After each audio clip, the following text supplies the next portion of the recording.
Before I start this video, I wanted to just send a quick message out to every single person out there fighting for change in this country. I hope that everybody is staying safe.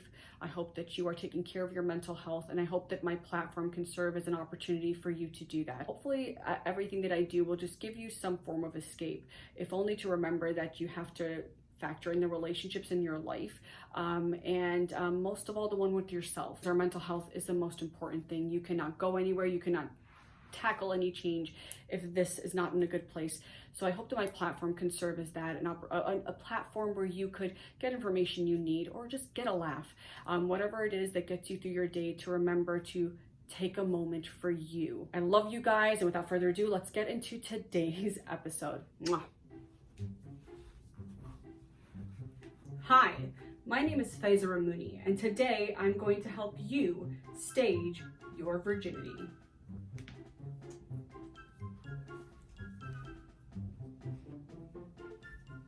To go that way.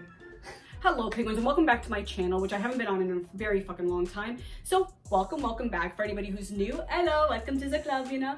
For anyone who is returning, hi, I missed you guys. It's been fucking crazy. Now, for those of you who don't know, I have been a relationship advisor for 12 years. And if you want to know a little bit more about how I started and what I did, please wait for next week's YouTube video, which is going to give a backstory about kind of how the fuck I got here. So I'm going to share my 12 years of relationship advising with all of you, along with plenty of fuck ups of my own.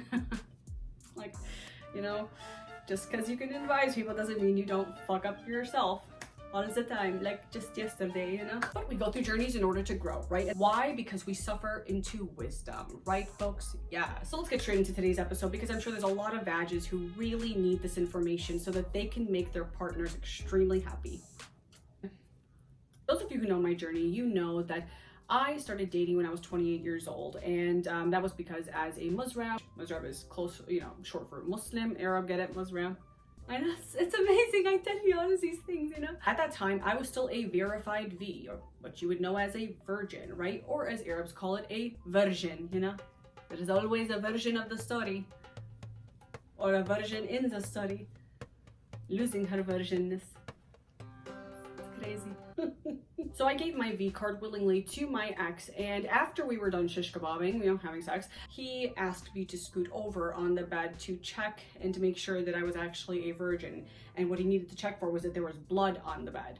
And he just really needed to see that, because that's important. And every virgin bleeds, right? My spanks are cutting off the circulation to my head. Sadly enough, I've had to help many clients with this, because they're in these positions with somebody who needs to see that blood on the bed, either because their parents are forcing them to marry somebody because they found out they were dating somebody else. That's real love right there. Or because they themselves think that time is running out, and therefore they have to just jump for the first person they meet, either to get out of their family's house so they can live freely, or for their own reasons that are just conditioned in their mind that find them here. Now, typically I tell any woman to just fucking leave a guy like this and just be done with it. But unfortunately, many people are in circumstances where they don't feel that they can do that. And therefore they find themselves overwhelmed with the anxiety of having to spend that night with their partner and not knowing what to say. Since many people are struggling with this right now, as I once did, I feel like it's my responsibility to share this information with the greater world, and not just with individual clients who need it, because I know so many others who do, in order to help you so he knows he did the job right. To start, what you will need is something that looks like blood. I often will go to the Arabi store or to any store that you can get some chicken liver or some cow liver, whatever it is that you can just, it looks real. And the reason that that blood is often the best one to use is simply because it looks the right amount of shade. You want the blood to look very much like it would on a period, since most of the time that's exactly what it is. Unfortunately, I couldn't get out to the Arabi store today to do that for you guys, so I substituted it with some pure cranberry juice. Okay, not the cranberry juice you get in the store. I chose something like this, like from Dynamic Health, which you can get on Amazon. I guess I will link that for you. It's crazy. I am holding Virginity in my hand right now.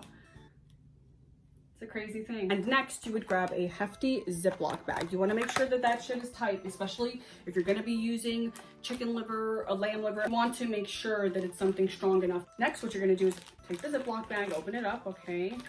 And let's pour our virginity in the Ziploc bag. Everybody watching? Okay, here we go.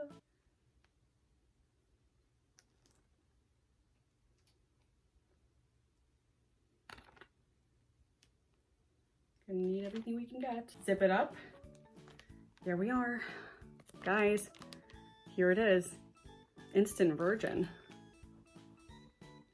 It's crazy, I know, it's so fun. Next, you're gonna need a pair of scissors because obviously you have to cut the end of that Ziploc bag, okay? Just so you can turn this. Once all of your virginity has fallen to that side, you're going to go to the end of your hefty Ziploc bag and you're going to cut a very tiny hole. I'm gonna show you right here. This is where most people get confused because then it pours out too much and then you lose a lot of your virginity and you don't want to lose your blood, okay? So you want to go to here, right over here, get it in the camera view, just cut about this much. Do you see that? I hope it's showing you guys. Now we're going to turn it, okay? All your virginity's down here. Pour it into something like this. This is obviously like for bubbles. As you can see, we can take this off. Just open it up. It has like some bubbles in there. This is typically what I would give to a client because it's small enough. But it does have some, obviously like some, here we go. Let me just show you. Yes, you see? From bubbles to virginity. It's amazing. Now we are going to directly stick this hole, okay, inside. We'll drain your virginity in. Okay, just get it a little bit more squeezed in there. Yeah, there seems to be enough. Yeah, there doesn't need to be too much. I know that they need to see a lot, but a little bit goes a long way. Can't lean it forward, but it's in there. All right, now we're going to secure the lid. Now, ladies, this becomes the most important thing to you since important things, I guess. Now, I'm sure you're wondering, all right, Faiza, we now have our virginity in a little fucking bubble thing here. Now, how do we put it on? Do we stick it up our vag and just pop it out? And it's like, never heard of that before, but I wouldn't suggest to try something like that. Sounds like a UTI waiting to happen, but I do have you covered on how to do it. Now you can try this in one of two ways, all right? First and foremost, you can choose to hide the container quickly before, find a way, find it somehow. You have to be aware of your surroundings and quickly hide the container in a place that he may not see, but also that if he were to find it, it's not gonna look like anything crazy. It's just something, bubbles. Could have been a kid left it there. And then if he opens it and he pours it out or tries to blow some bubbles from it, well, that was his karma. If you do hide it and he were to be somebody who, after you guys shish kebab, he gets up to go to the bathroom, that would be your moment to do it. He goes to the bathroom really quickly, dab a lab on the bed, you know, instant virgin, done and over with. Now, sometimes I have heard people say that the guy did not leaving, and so we had to work out different ways to do it, which would almost ensure that you had to do the clench strategy because it's almost during the act that you have to do that. Now, I know that sounds extremely strange and you don't really know how you're going to do it, but this is also the part of being a little spider monkey. This is why I cannot stress enough the importance of getting something small enough to fit into the palm of your hand, that you can grip it like this. Now, just envision that you guys are in the middle of the shish kebabbing, okay?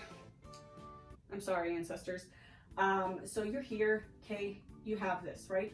You have it clenched in your hand this way throughout the time. Remember using this strategy. Keep one hand up. If he tries to reach for both hands, okay, you might be a little fucked. So you want to make sure to be in control of your hands. That means if you were to try to put both your hands up or to the side or anything, nope, you're in control. Put the hand down, play the whole virgin. No, please, just let me just keep it here, okay? I shy, you know, don't worry, okay? Just, all right. So then what you would do in that case would be really quickly just to pop open the lid, okay? The lid.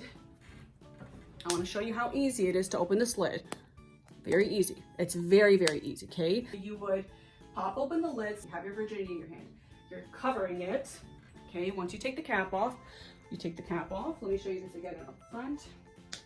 You take the cap off, okay? All right. Now you have it here.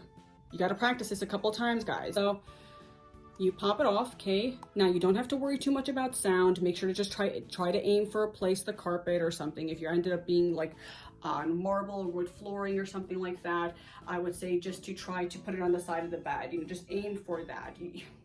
Find a way, okay? So this is off, right? So that's off, and you got to cover the lid, okay? Because this is, again, this is your virginity here. You need to hold on to this. You don't want it splattering on his back, because where the fuck did your virginity pop off at, you know? So while you're in the act, okay, while it's happening, lift yourself up a little, okay?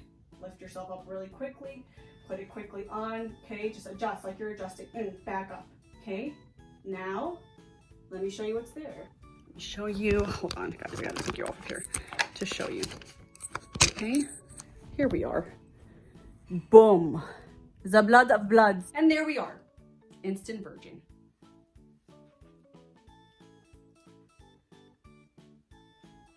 Come to this side, my better side. He's gonna be so happy. He's gonna feel like he did something worth it.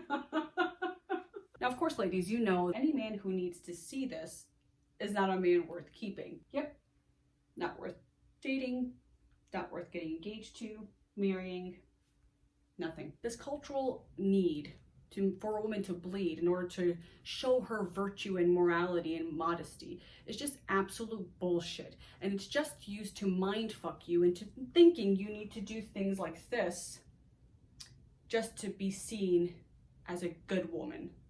Whatever the fuck that is. If we make the decision to share our bodies with somebody, that is not something to be ashamed of, that's something to be celebrated, because there are a great many people out there who never get that choice, but have that choice taken from them. For those of you who are going to need this information, well, there you go. And for those of you who have far surpassed that, even within the Musrab culture, I say good the fuck to you, because we need more women to stand in. Who gives a shit?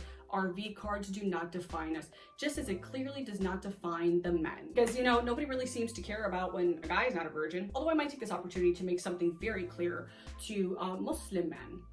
You see, for Muslim men who leverage a woman's V card over her, or want to see blood on the bed after to ensure that he had a good, decent woman, I would say to remember that Islamically, God asked both men and women to be virgins, not just the women. Okay, so religiously, you don't get off the hook either. That means if you've gone on a dickathon, that's a problem, you know, stupid. And if she did, that's a problem too, I guess, stupid, you know, it's a problem for both of you. The culture is the one that says, well, the men can do whatever they want, you know, they're just stupid, you know. Best the banat, no, you know, just the women who can't have feelings or anything like that. So I just want to make that clear for the Muslim guys who sit around leveraging women's V cards over them. You need to be a virgin too, and if you're not, you might want to sit down and shut the fuck up. Oh, the dumb fuckery of it all. I'm telling you guys. For those who needed this information, glad I was able to offer it. Sorry you're still going through that. Can't wait till you evolve to the I don't give a shit, fuck, damn, what the fuck you say. So you're there. Glad this will be able to help you. For all the women who have graduated to not giving a shit, I say yay, let's do our best to help the others get there. That is it for this week's episode, penguins. Until next week, stay flirty, stay fearless, but most importantly, stay fabulous. Mwah.